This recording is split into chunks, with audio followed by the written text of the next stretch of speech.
The Blue Jewel. Chapter 5. Part 1. His Highness Dasmir Elamabad III was a monarch who managed to keep his little kingdom rich in gems, independent and free from the clutches of the great kingdom of Olbiana. His strategy was risky and reckless. He managed to make his kingdom key in the Dragon's Ridge. Afterwards he remained faithful to his long-standing allies, which in the long run brought him great benefits. It was unfortunately his end, murdered by a usurper, but he was avenged by the rightful heir to the throne of Demember. Dynasties of the Kingdom of Demember. Anonymous. The great capital of the Kingdom of Bir welcomed them with open doors. Never before had Arian been in such a large, cosmopolitan, and populous city.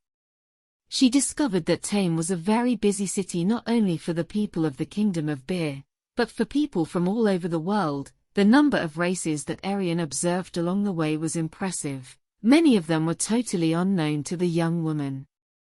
The Kendali was frightened by being surrounded by so many people unknown to her. She was used to traveling with her parents in the safety of their wagon, so many people around her. Her ideal life was when she walked alone on the roads or in small groups. Agnorok was somewhat uncomfortable, but it was not something new to him, although he was quite withdrawn. The only one of the four who was calm and even jovial was the Denka, greeting everyone and stopping with anyone who would give him a chance to strike up a conversation. Because of this attitude of Gosberg, they advanced very slowly, but even so, when the sun was high in the sky, it was when they reached the gates of the city. The quartet paused for a moment to look at the gate and the wall. Arian, seeing them from a great distance as it happened yesterday, had deceived them. Now they realized the magnitude of the construction of the wall. It was enormous, gigantic. Its height was almost 20 meters high and it was covered with light blue tiles. The wall looked unreal as the sun shone on the tiles. Along every 500 yards of wall was erected a watchtower twice as high as the wall, and on which flew the blue and gold flag, which were the colors of the Kingdom of Bir. The gates were simple, made of oak wood, reinforced with iron that protected the entrances to the city and were closed only at night. By land the city could only be entered through 3 gates, one to the north of the wall, one to the south, and the last to the east. The group was in front of the east gate, perhaps the busiest, as it was the closest to the city's huge market, where the fruit of Bir's wealth, iron, was actually traded.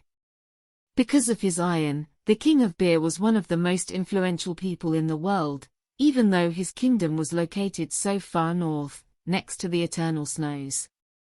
Bir was the only kingdom with an abundance of iron ruled by men, except for those of the Black Empire. The rest of the deposits were located within the domains of the dwarfs and they traded very little and at high prices with men. The only exception was the great kingdom of Olbiana. Moreover, since the king of Bir centralized northern trade only through Xeres by prohibiting maritime trade, his capital became more important. The king could better control his monopoly of the iron trade. Smuggling was a minor issue, although the king had to control it, but not extinguish it, as it could provoke a rebellion in the north. If a free city in the north went too far or increased the number of boats with which it smuggled, the king would send a punitive raid, but for the moment the system was in a situation of some equilibrium. Many ambassadors and kings went to Tame to ask the king for some of his desired iron. Such was the demand that the king had to decide to whom he would grant a consignment of his ore. And one of the many rulers who was at Tame to solicit a cargo of iron was the king of Demember, who was now installed in one of the beautiful villas, which the king of Bir had reserved for his most distinguished guests.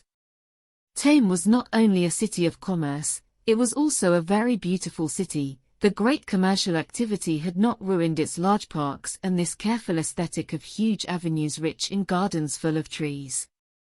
The city also had an ideal location. It was located in the middle of a beautiful bay with a large inlet where ships could anchor safely. The sides of the bay were crowned by two large mountains. On the mountain that was located in the north was the royal castle, and on the mountain facing south its slope was decorated by small palaces, and in one of the most luxurious was where the king of Demember was staying. After carefully observing the city walls, they advanced again and finally entered the city of the huge gate, the two girls staring in astonishment at everything they witnessed. As they entered the city through the wall, they were greeted by a wide avenue, on the pavements of which were numerous stalls selling a variety of goods, and which were crowded with people eager to buy them at a discounted price. If they continued walking along the great avenue, they would reach the great port of Thame and the center of the iron trade, but Gosberg took a detour south through another huge avenue that led them to the South Mountain where the villas were located. Arian and Vanus were slow to react. For them this was something new. They were not used to seeing so much movement of people and goods. The young Gosberg was surprised again by his tranquility and naturalness in front of so many crowds. A detail that amazed him was the number of languages he knew. He greeted many people, most of them in the common language, but he had no problem speaking in lesser-known dialects. Little by little, they moved away from the busiest neighborhoods and into the residential neighborhoods where the number of people was much smaller and the streets were narrower. Then they began to climb the South Mountain through a magnificent cobbled causeway, and as they climbed it they could at last see an extraordinary view of the bay. Arian and Vanus exclaimed in surprise. They had to stop. They had never seen anything like it and would never really see it again. In the middle of the sea loomed a huge wall that protected Thame Bay from one end to the other.